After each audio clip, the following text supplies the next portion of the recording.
Hey, cats and kids, Mr. Showtime, David Scott. It's Aghast here at the Haymarket in Lincoln, Nebraska. And I want to do something special just for you guys. Here on the streets of Lincoln, we have people just walking around everywhere. And look over here. Hi, can I borrow you guys for just 1 minute? Yeah. What's your name? Donald. And your name is? Fallon. You guys are married, boyfriend, girlfriend? Engaged. Engaged. Congratulations. Can I borrow you for just 1 second? Sure. Okay, come right over here. Yeah. Right over here. What you see right here, though, is the actual official Las Vegas Sheriff's Department straitjacket. How I got it is none of your damn business. You, my friend, who I've never met before, are going to put me into the straitjacket. Straitjacket's made of heavy canvas, 6 brass buckles, and leather straps. She has already gone right to it. She is not Amish, people. Donald, you are a very lucky man. You are a very lucky man. What do you do for a living? What do you do for a living? Do anything fun? I work in horticulture at the Lincoln Children's Zoo here. I've got no horticulture bits. I'm sorry.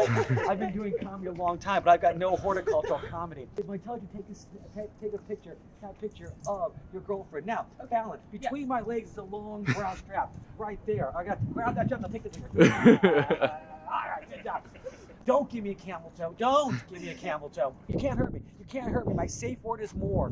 Now, ladies and gentlemen, what we're going to do right now is we're going to try to escape from the straitjacket in under 27 seconds. Why? Because that's the current Guinness World Record. And we're going to try to set a Guinness World Record right here on this stage. All right? 1, 2, 3, start counting. 1, Go, loud. 2, Come on, go. 3, Come on, you do it. 4, You're doing great. 5, Come on. 6, Come on. 7, 8, Loud, I can't hear you. Where are we? Where are we? 12, Keep counting. 13, Where are we going? 14, 15, 16, I can't hear you. 17, I can't hear you. 18, 19, Slow down. You're going too slow. You're going too fast. You're going too. 22, 23, 24. There we go. World record, There you ladies go. and gentlemen. You This can is catch me. huge. You can catch me all week at the Comedy Loft. And if not here this week, I'll be here again. This has been Aghast.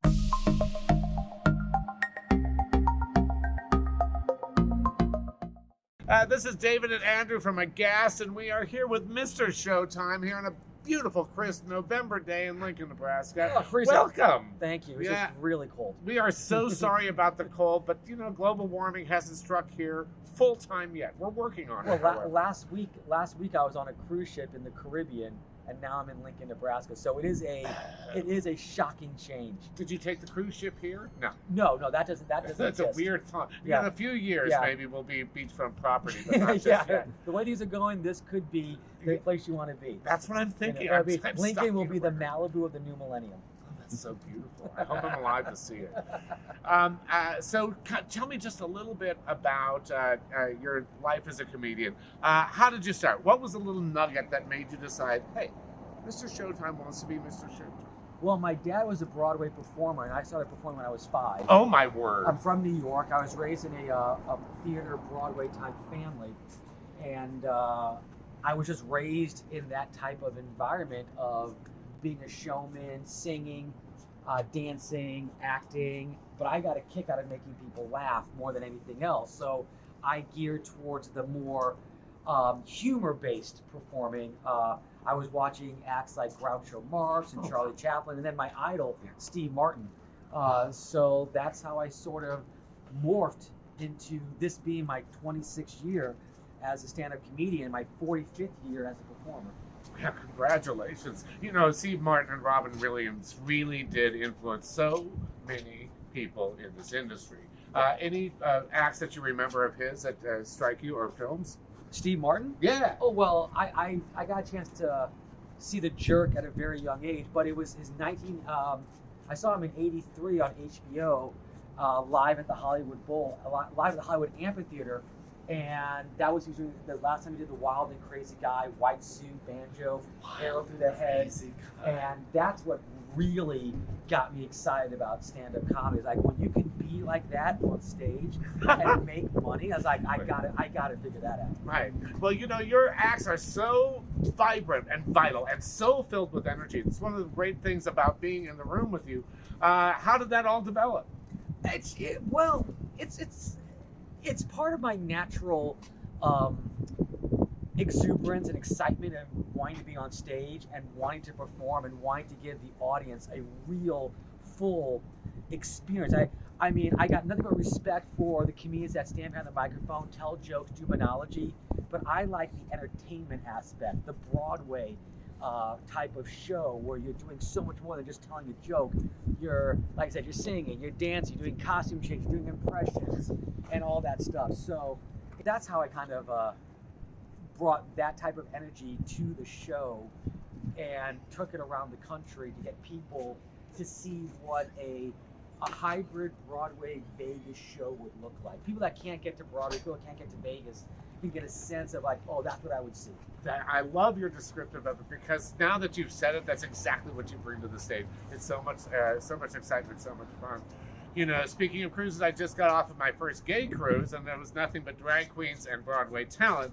And there's such a gay vibe there. Do you think, is there such thing as a straight vibe? Does it exist? Sure. Okay. Absolutely. Right. Like, what is that about? Well, I'm straight. Yeah, so. I know. That's what they say. Right. And what's that vibe all about? So if I'm all about, tiaras and rhinestones and Broadway noise, what are the straight people all for? I think that's I think it's not to put labels on anything. Oh, please do. I think straight people are about oatmeal and flannel and Birkenstock shoes. No, I'm kidding. Lesbians. I'm kidding. Oh. No, I think that people are who they want to be, and the more the merrier, and everybody has a good time. I think Through that. I think everybody's huge. I mean, I know some very outrageous, crazy people who are straight as an arrow, and I know some very straight-laced, uppity people who are very, very gay. Yes. So yes, I hear you. I think Right. I think it's all Different who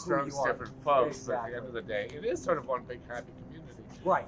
What's some of your favorite places that you've played? Wow. Caesar's Palace in Las Vegas Fantastic. is probably my favorite. The Chattanooga, I love Chattanooga. Love Sarasota. Big fan of Sarasota. Me too. Sarasota. Retiring there. Plenty of doctors. Yeah.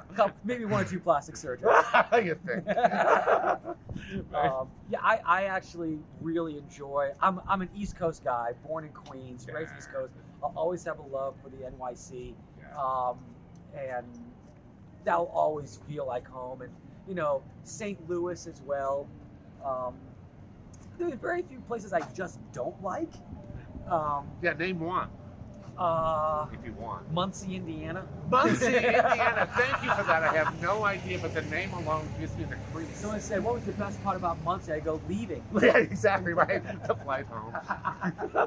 Right. Yeah, New York City is pretty spectacular. If you had one favorite restaurant, could you name it? In New York City? Yeah, sure. Oh, Carnegie Deli. Carnegie Deli. Look at you. Yeah. You are a Broadway kid. Yeah, absolutely. 100%. Yeah. Right. Tello down in Chelsea was one of my favorites. I don't even know if they're still there. best hot dog in New York City is across from the Empire State Building called Papaya Dog. Oh, of course. That's the best hot dog. Papaya dog is genius. It's the best. Right. Yeah. You get your papaya drink and your hot dog with everything on it. Right. Slather it. And it's right across the street from the Empire State Building. It's just the best. The New Yorkers get furious if you put ketchup on them. But, No put ketchup on. I know, but you're ridiculous. basically a Nazi. That's sacrilegious. Right? Oh my! But Lincoln, not so bad here. It's so charming, and like down here in the Haymarket, Bob Rook's Comedy Loft hosting you again tonight at 7:30 and 9:30. That'll be a lot of fun.